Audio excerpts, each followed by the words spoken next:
A decorated army colonel, a fallen soldier's remains, and a flight he was denied. What happened next shook the entire country. The airport was packed, families dragging suitcases, business travelers glued to their phones, and kids darting ahead of tired parents.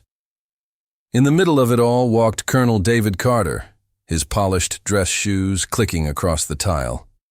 He'd been through countless flights in his career, but today was different. The weight he carried wasn't just from the medals on his uniform. It was from the casket waiting on the tarmac, draped in the American flag. Private First Class Jason Reynolds, 21 years old, gone too soon. Colonel Carter adjusted his hat and took a steadying breath. This wasn't about honor or recognition. It was about duty. A promise made to every soldier who never made. Yet home, no one gets left behind. He approached the airline counter, laying down his military orders and ID. The agent barely glanced at him before typing something into her computer. Then she paused.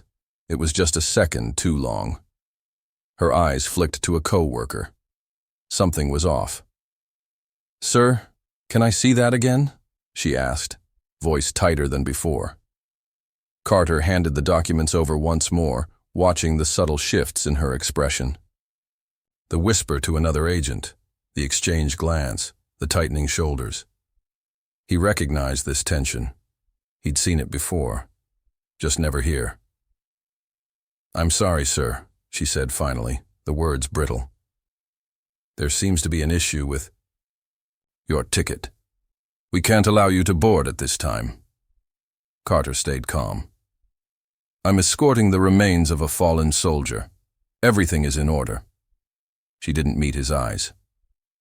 "I understand, sir, but there's a security protocol. We can't override it." "Security protocol?" he repeated, keeping his voice measured. "It's just policy." He didn't move. "What policy?" The line behind him began to shift. People were watching, now whispering. Carter stood firm. He wasn't going anywhere without an answer. A supervisor eventually stepped forward, a tired man in his 50s with folded arms and a too-polished tone. "We have certain policies. Unfortunately, we can't override them." "I've flown with military escorts before," Carter said. Calm, but firm. "I know the procedures. There's no policy stopping me from boarding. So tell me the real reason." The supervisor shifted. "It's just an extra security measure. Nothing personal." "Nothing personal." Carter almost laughed. He could see what was happening. They were hoping he'd lose his temper. "Give them a reason to call security." He wouldn't.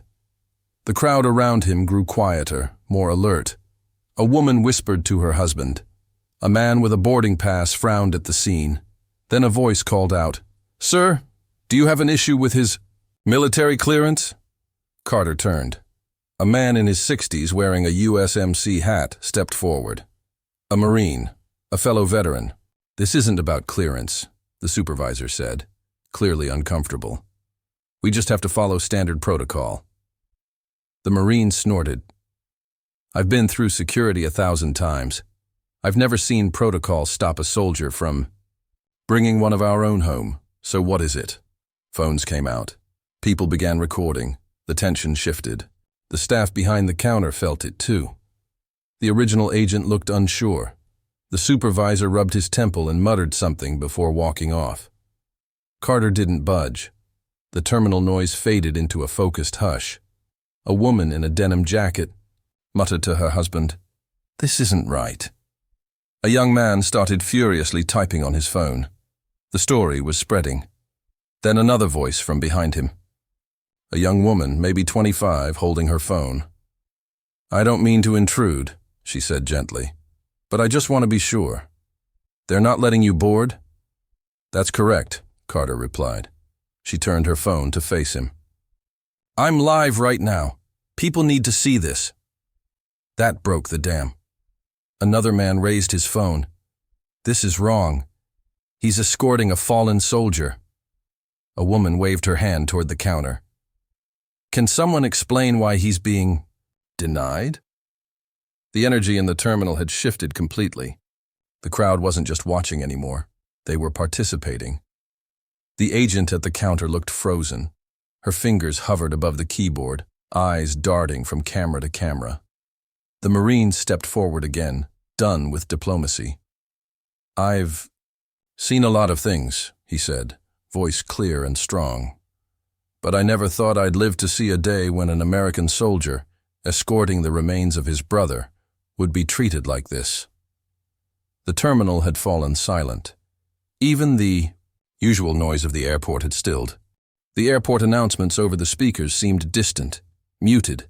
The only real sound was the quiet, sharp beeps of phones capturing every second of what was unfolding. The Marine squared his shoulders. "This is a disgrace." The agent behind, the counter swallowed hard, fingers trembling as she clicked at her keyboard. The supervisor was still nowhere to be seen. Passengers whispered.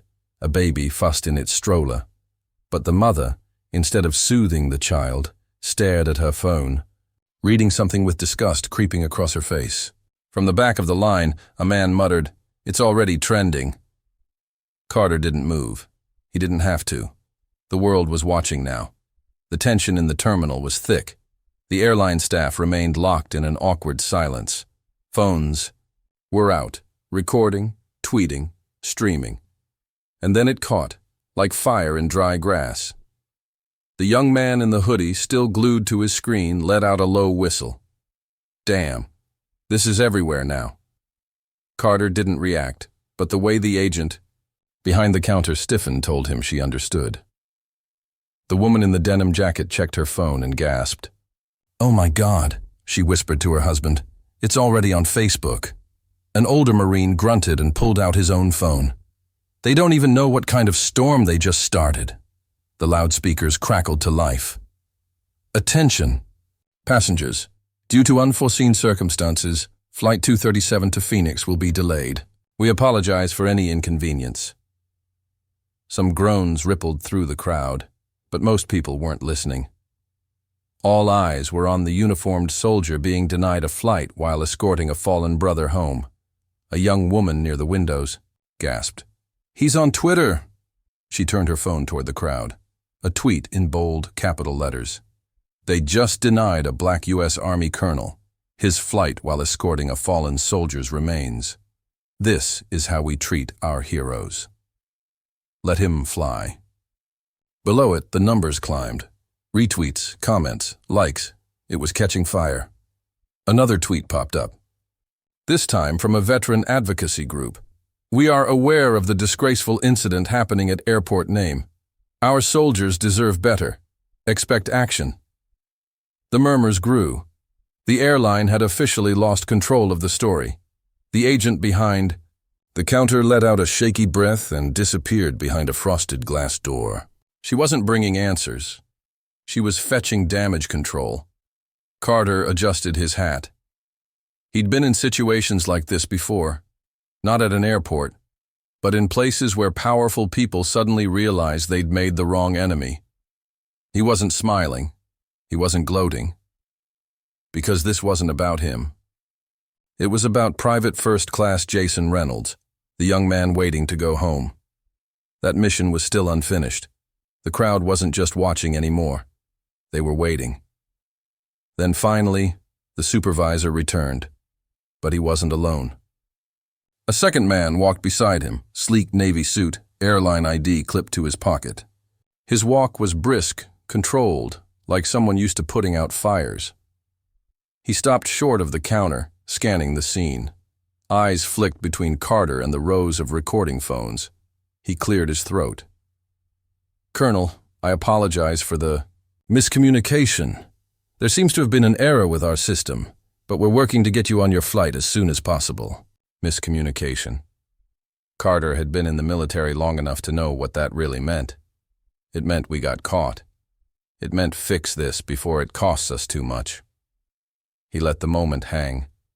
The airline representative shifted slightly under the weight of the silence. "I see," Carter finally said, voice calm. "An error, you said?" "Yes, sir. A regrettable mistake. We assure you, it was not intentional. A few people scoffed. The Marine next to Carter shook his head. The rep adjusted his tie. We'd like to personally escort you to the gate. Now, Colonel. First-class accommodations, of course. First class. As if that was the point. Carter looked past the man, toward the counter. The same agent still stood there, looking anywhere but at him. The one who smiled stiffly as she denied his boarding, who hadn't bothered to check before saying no. He exhaled slowly. I appreciate the urgency, he said, but I need to clarify something. The rep nodded. Of course. If no one recorded this, Carter continued, voice steady, if no one spoke up, would I still be standing? Here? Silence. The rep swallowed. Sir, you don't need to answer, Carter said. He already knew. So did everyone else. A woman in the crowd murmured, he's right. The rep tried again. Sir, we sincerely apologize. This isn't about an apology, Carter said. It's about accountability. Another murmur. People weren't just angry anymore. They were disappointed. The rep straightened. Colonel, let us get you on your flight now. Before Carter could reply, a new voice cut in. Sir, an airport security officer appeared, holding out a phone to the airline rep. His expression was tight. I think you should see this. The rep frowned, took the phone, scrolled. His face paled. What? The Marine asked. Something wrong? The rep didn't answer. He didn't have to. The backlash had exploded beyond the airport. A major news outlet had picked up the story. The headline was brutal. U.S. Army Colonel. Denied flight while escorting fallen soldier. Airline scrambles for answers. A video clip played underneath. Footage from the terminal. The rep handed the phone back, exhaled sharply, and turned to Carter. We deeply regret this situation, he said, his voice thinner now. We'd like to issue a public statement clarifying. Carter cut him off. The public already knows the truth. Silence again. The rep pressed his lips together. Carter looked around the terminal. Phones still recording, eyes still watching. I don't need first class, he said. I don't need special treatment. I need respect. And so does the soldier I'm escorting, the crowd murmured, some nodding. The rep gave a stiff nod, the only gesture left to him. Understood, sir. The Marine let out a small grunt of approval. Carter adjusted his hat. Let's finish this mission. But the consequences for the airline were just beginning. They had lost control, and the story was out. The terminal felt less like an airport and more like a press conference now. Then, something unexpected. A man in a dark blue suit, posture crisp, unmistakably military, stepped through the crowd. Not airline staff, not security, military, people, moved aside instinctively. His ID badge flashed briefly as he stepped up to Carter and extended his hand. Colonel, he said firmly, I'm Major Thomas Beckett, Department of the Army. We've been informed of the situation. Carter shook his hand. Strong grip. He didn't ask how the major had gotten there so fast. The military didn't wait when it came to its own. Beckett turned to the airline rep, voice sharp. We are handling this now. Colonel Carter and the remains of Private First Class Reynolds will not be flying commercial. The rep blinked. Sir. We were just about to. The airline rep started, but Major Beckett cut him off. You were just about to cover your tracks, he said, calm but firm. His tone wasn't loud, but it carried authority. He turned to Carter. Sir, the Pentagon has arranged for a private military flight. Your transport is waiting. The crowd murmured again. People looked at one another. The U.S. military had stepped in. Carter exhaled, not out of relief. He didn't need saving, but because the mission was finally back on track. He gave Beckett a small nod. Understood. Beckett's eyes flicked to the airline rep once more. This will be addressed. It wasn't a threat. It was a certainty. Carter turned to the older Marine who had stood by him the entire time. "Appreciate you, brother." The Marine gave a small nod. "We look out for our own." Carter took one last look around. The faces in the terminal weren't just spectators. They were the reason this had changed. The ones who recorded spoke up, refused to let it slide. He adjusted his uniform, squared his shoulders, and walked away. Not toward the gate, but toward something greater. For the airline, though, the fallout was just beginning. They thought the moment would pass. A quick apology, a press release, maybe a carefully crafted statement from the CEO. Damage control. But the story had taken root. The public wasn't letting it go. News outlets ran the footage. Veterans groups released statements condemning what had happened. Politicians chimed in, demanding accountability. Then came the financial blow. By the end of the week, the airline's stock had dropped. A boycott hashtag was trending. Social media flooded with demands for answers. And then came the lawsuit. A coalition of military advocacy groups filed a formal complaint, accusing the airline of discrimination and failure to uphold service member protections. Under mounting pressure, the airline's CEO appeared on camera.